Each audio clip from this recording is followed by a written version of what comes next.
Hello. Maybe we could talk about wire, because I was so confused when I started about all the different wires and the words and stuff. So now I'm really only used to using copper wire, so I'm gonna stick to that. But I think this kind of applies to most wire, what I'm gonna say. So the wire that I use for my sun catchers is copper wire, and it is this make, Euro wire. I'm not sponsored by them, but I find this make is really good value, and it's always been really good. I've always found using it really good. What I like about this is that it's coated as well with this kind of non-tarnish coating, which you can't tell, but it means that things don't change colour over time. I mean, some people like the colour changes and stuff. Personally, I think if someone's buying something and they see one colour on the photograph, they're going to be annoyed if they get it and it's a different colour. So, or if it changes colour once they've had it for a year or whatever. So there is something called the gauge of the wire, and that is literally just how thick the wire is. Some people measure their thicknesses in millimeters. I use gauge because that's generally how the shops sell it. So I'm going to start with the thickest gauge that I've got, which is 14 gauge, which is 1.5 millimeters in diameter, which you obviously can't see because it's way too close. But this wire, here's a scrap piece. This wire is quite thick, not easy to bend, although it is bendable, but it actually flipped over there because I'm putting so much pressure on it. Once it's bent, you really have to almost sort of over bend it a bit because it will spring back a little bit. When I'm using my round nose pliers on this, if I want to do a curl at the end, I have to use the thickest part of my round nose pliers, because if I put it in the thin bit, it actually just distorts the pliers. They're just not strong enough. If I had better pliers, it might be okay, but I don't. So when I bend it, you really have to put a bit of effort into it to bend it round. But it stays in shape pretty well, and I use it if I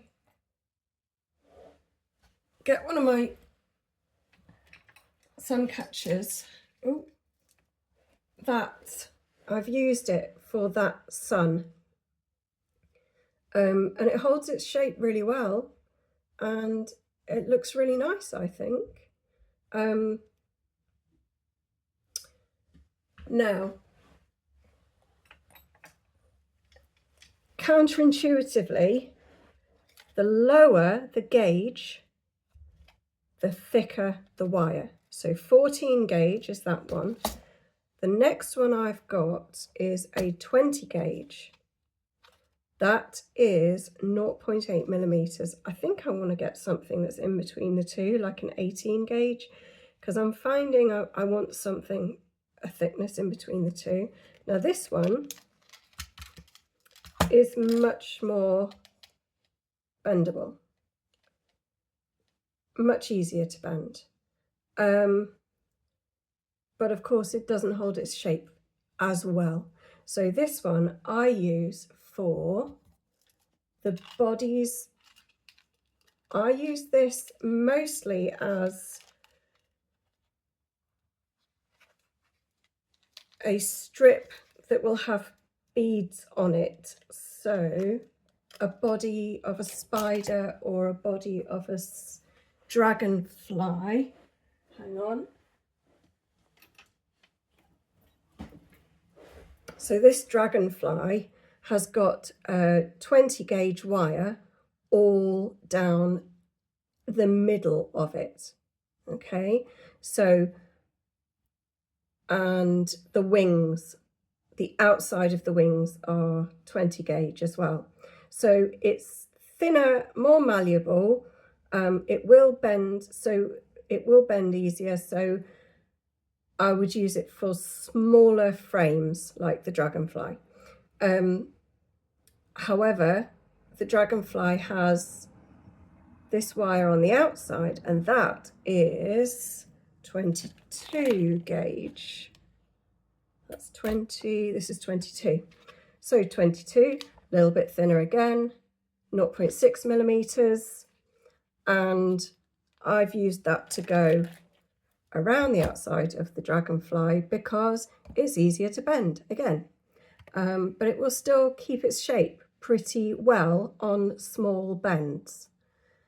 Some people use 22 to actually wrap with. I find it a bit thick, but you know, whatever floats your boat.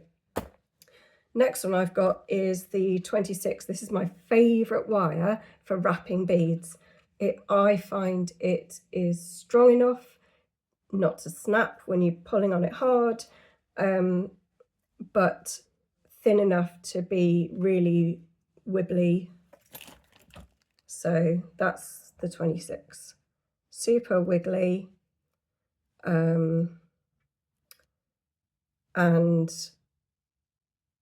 But when you're starting and finishing, like wrapping around at the beginning and the end, and you want to hide the end bit, it is thin enough to, this is from another video, but it's thin enough to push the end around with your pliers quite easily, so that you're making it nice and snug onto the wire.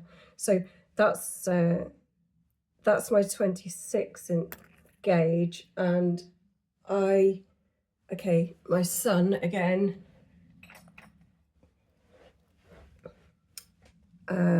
That's the 26 gauge. Those are all wrapped around with 26 gauge. I use it for wrapping, joining pieces together, when you want enough stability to hold it together, like the top of the sun is wrapped in 26 gauge, and then I've just carried on going round with it. Okay, and the last one that I've got, I only bought quite recently, is 32 gauge. This is as thin as a string of cotton, even thinner. It is 0.2 millimeters, and it's super thin. I don't even know if you can see it, it's so thin. It's almost like a hair. I don't use this really often, but I do like it for flowers. I'm just looking to see, oh yeah, here we go.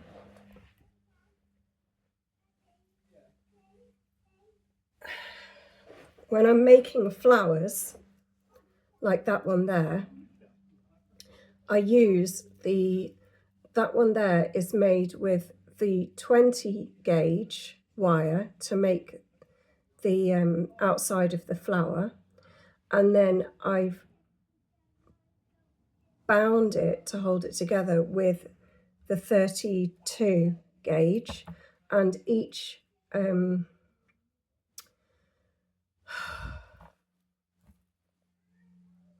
bead, sorry, I've got a really bad headache. Each bead is held on with the 32 gauge wire again. I don't know if you can see that exactly. You definitely can't see it against my hand. Have I got something dark?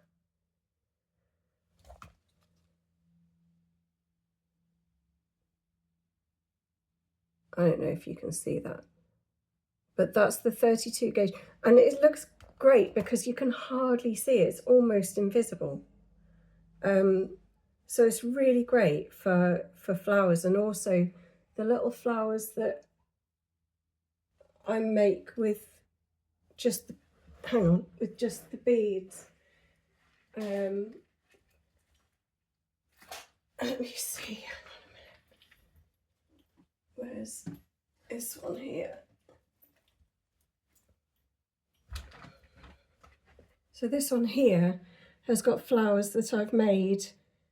Those are with, what are they called? I think they're called pip beads, because they look like little apple pips. And they're round on the outside, and then they've got, they go into a point, and they've got the hole going through the point. And they're quite nice to make a little flower out of. And then those are just the normal rondelle beads. And I'll do a tutorial about making flowers if you like. But yeah, I've used the 32 for all of those flowers and for binding them on, because it's just less obtrusive than the 26. I mean, it's so tiny you probably can't see, but anyway, it doesn't matter really. I just thought I'd show you. So those are my different wires and the different ways that I use them, and hopefully that's helpful to someone. Okay, bye.